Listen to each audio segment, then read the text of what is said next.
Salam saudara terkasih dalam Kristus Yesus. Salam jumpa kembali pada renungan harian Embun Pagi.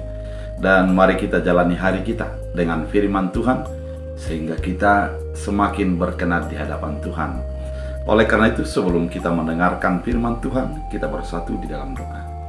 Damai sejahtera Allah yang melampaui segala akal dan pikiran, itulah yang melihara hati dan pikiranmu dalam Kristus Yesus Tuhan. Amin. Saudara terkasih, firman Tuhan untuk kita dari 2 Samuel 12 ayat 13. Dalam bahasa Batak Angkola dikatakan, "Dungi didoksi Daud matusi Natan, madung mardosa au maradok ke Tuhan, dia luti si Natan mah. Madung diampuni Tuhan rajai, jadi dada jabat mate be rajai." Dalam bahasa Indonesia, lalu berkatalah Daud kepada Natan, "Aku sudah berdosa kepada Tuhan." Dan Natan berkata kepada Daud, "Tuhan telah menjauhkan dosamu itu, engkau tidak akan mati."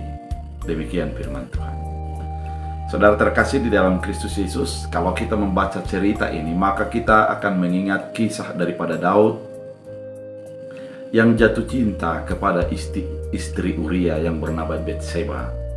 Ketika dia menjadi jatuh cinta dan ingin merebut istri daripada Uria itu, maka dia merancangkan sesuatu yang jahat yang tidak diketahui oleh orang lain. Karena memang Uria adalah seorang panglima perang, dan dia menyuruh untuk menjadi di baris depan ketika melawan daripada musuh. Dan rancangannya menjadi sukses, di mana Uria mati di medan perang, dan dia pura-pura menangis karena kesedihannya. Tapi di baliknya itu sebenarnya dia senang karena dia menjadi mendapatkan Betseba. Orang banyak tidak mengetahui itu, tapi Tuhan melihatnya. Maka datanglah Natan memperingatkan kesalahannya kepada Daud.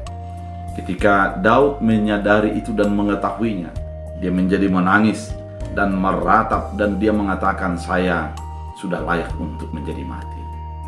Tapi Allah itu adalah Maha Pengampun. Ketika Daud datang ke hadapan Allah di dalam keberdosaannya, maka Allah datang untuk mengampuninya. Ketika Daud sudah ditegur oleh Natan dan dia merubah diri, maka yang dikatakan oleh Natan adalah, "Allah telah mengampuni engkau dan engkau tidak akan mati." Adalah sesuatu yang menjadi luar biasa ketika tersembunyi, dosa yang tersembunyi itu, dan dinyatakan dengan gamblang dan diakui dengan sejujurnya ke hadapan Allah, maka Allah akan mengampuninya. Saudara terkasih di dalam Kristus Yesus, hal ini mau mengingatkan bahwa mungkin di dalam diri kita ada banyak dosa yang tersembunyi, dan mungkin orang lain tidak mengetahui apa yang menjadi dosa itu. Namun bagi kita sangat jelas apa yang kita lakukan. Daripada menyembunyikan dosa, mari datang kepada Allah, berseru kepadanya, dan memohon ampun atas segala kesalahan kita. Kalau itu yang kita lakukan, maka pengampunan yang daripada Allah akan memulihkan kita, menjadikan hubungan kita semakin baik dengan Allah. Karena Allah membukakan tangannya untuk melepaskan kita daripada belenggu dosa kita, sehingga kita menjadi orang yang selalu terlepas daripada ancaman maut dan dosa.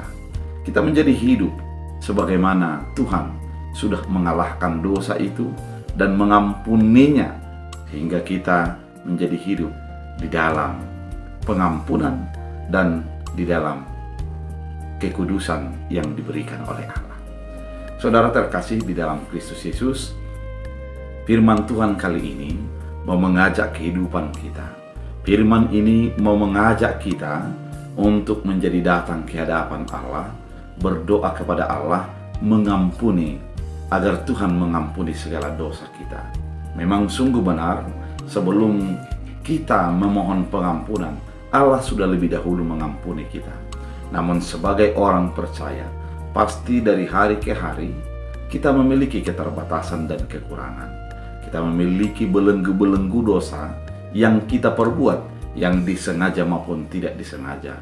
Oleh karena itu, di dalam segala kekurangan itu, keterbatasan itu, dan noda yang lengket dalam diri kita itu, kita datang kepada Allah agar Tuhan mengampuni kita. Oleh karena itu, saudara terkasih di dalam Kristus Yesus, mari menjadi datang untuk dikuduskan oleh Allah, karena Dia sudah siap untuk mengampuni segala dosa kelemahan kita. Apapun dosamu, apapun kekuranganmu, apa yang engkau ketahui dan tidak engkau ketahui, yang diketahui orang lain dan tersembunyi, mari datang kepada Allah, nyatakan dan serahkan sepenuhnya kepadanya, sehingga Tuhan yang Maha Pengampun itu akan menyucikan kita dari segala dosa dan keterbatasan kita, sehingga kita hidup di dalam kasih karunia-Nya. Kita berdoa. Terima kasih Tuhan atas firman yang Kau nyatakan, mengingatkan kami bahwa kami adalah makhluk yang penuh dengan dosa, penuh dengan keterbatasan. Namun di dalam keterbatasan kami, Allah adalah Allah yang pengampun. Oleh karena itu, terima kasih atas pengampunan yang daripada Tuhan, sehingga kami hidup di dalam kekudusan. Hamba berdoa, biarlah setiap orang yang mendengarkan firman ini, Engkau tuntun menjadi milik kepunyaan Tuhan. Engkau berkati di dalam segala kehidupan mereka. Ketika ada yang berduka, biarlah Tuhan yang menolong. Ketika ada yang sakit, Engkau yang melawat mereka, menyembuhkan dan menguatkan. Orang-orang yang tertekan, Engkaulah yang hadir Tuhan untuk memberikan ketenangan. Terima kasih Bapa, dalam Kristus Yesus Tuhan kami berdoa mengucap syukur. Amin. Tuhan Yesus